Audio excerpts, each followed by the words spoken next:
Welcome to the RESP 2650 Module E Lab. In this video, we're going to be reviewing the Respironics V60 non-invasive ventilator. The model that we use in our lab has a single limb circuit with a disposable exhalation port and a pressure monitoring line.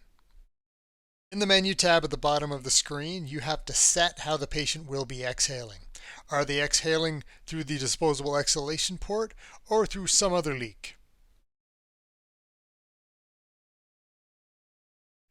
Press the menu tab first and then press the mask port button on the screen. The Respironics disposable exhalation port is currently selected, but if you wanted to use a different type of exhalation port, you just hit the right arrow until Other is selected, and then you have to perform an exhalation port test so the ventilator can learn the leak. In that case, all you have to do is block the end of the patient's circuit so that all of the gas flow will flow out of the leak. The ventilator will learn how much leak there is and use that as a baseline.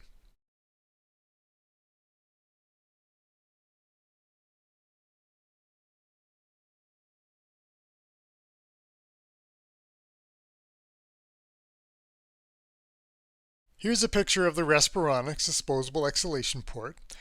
It has a known leak, so you don't need to perform that exhalation port test. At the top end of this leak port is a pressure monitoring tube that goes back to the ventilator.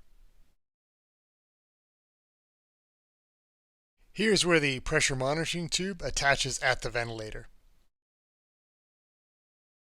Here's an example of another type of non-standard leak port.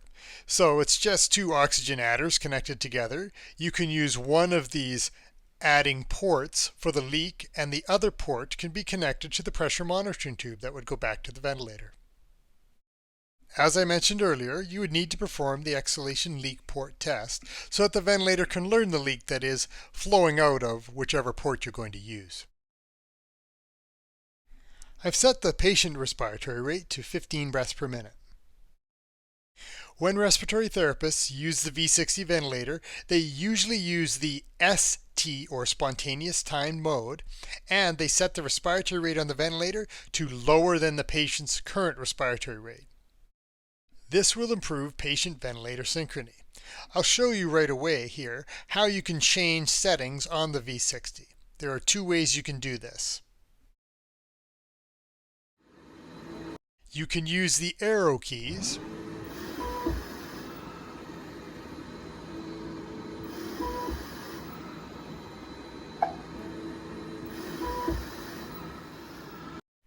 or you can use the selector wheel.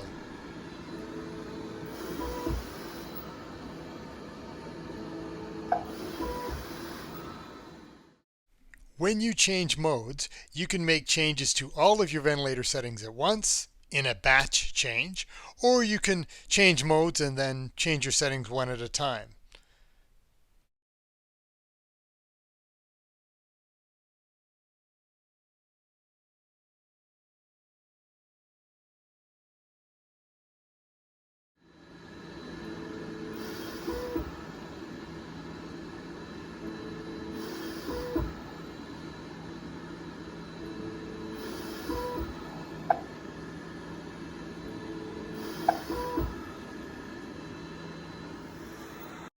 Here I'm adjusting the IPAP to achieve a 400 ml tidal volume.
I've now increased the IPAP to achieve a 600 ml tidal volume.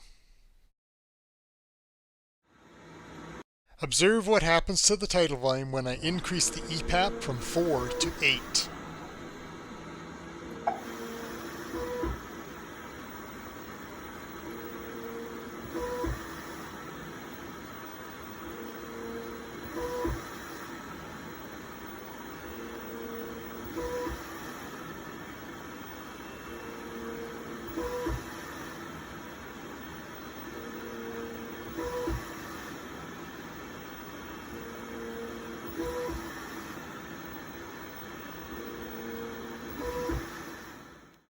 Now I'm going to set identical settings of 12 on 4 in both ST and PCV modes.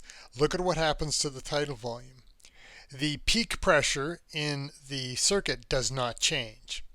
But why does the tidal volume change?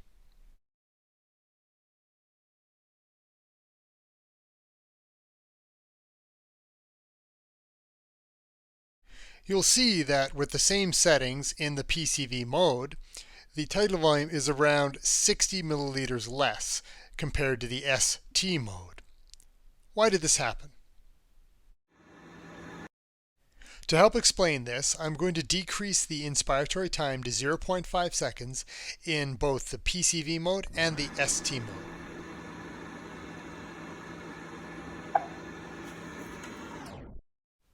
Then I'm going to take some larger breaths on the test lung. Notice what happens to the inspiratory time delivered by the ventilator.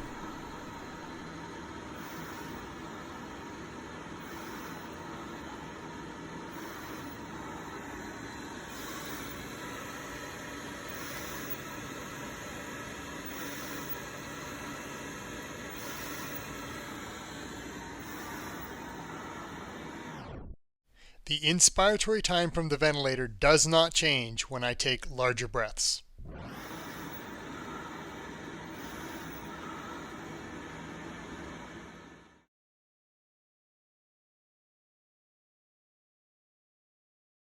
Now I'm switching to the ST mode with identical settings to what we used in PCV.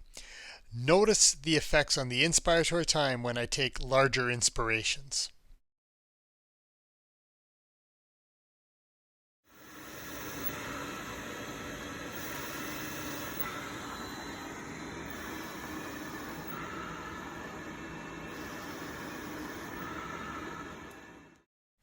As a reminder, here's what happened in PCV mode again.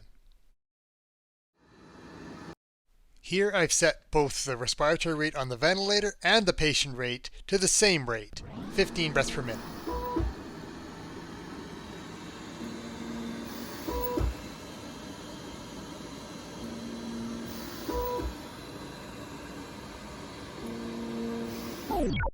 Even though the patient and the ventilator appear to be working synchronously here, we usually set the respiratory rate on the ventilator much lower than the patient respiratory rate.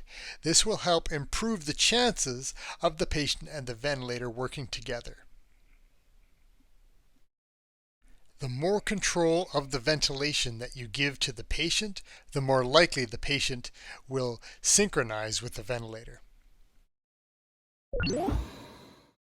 Here I am increasing the respiratory rate on the ventilator to 20 breaths per minute while the patient is breathing 15 breaths per minute. You will see how patient-ventilator dyssynchrony or asynchrony appears with the test lung.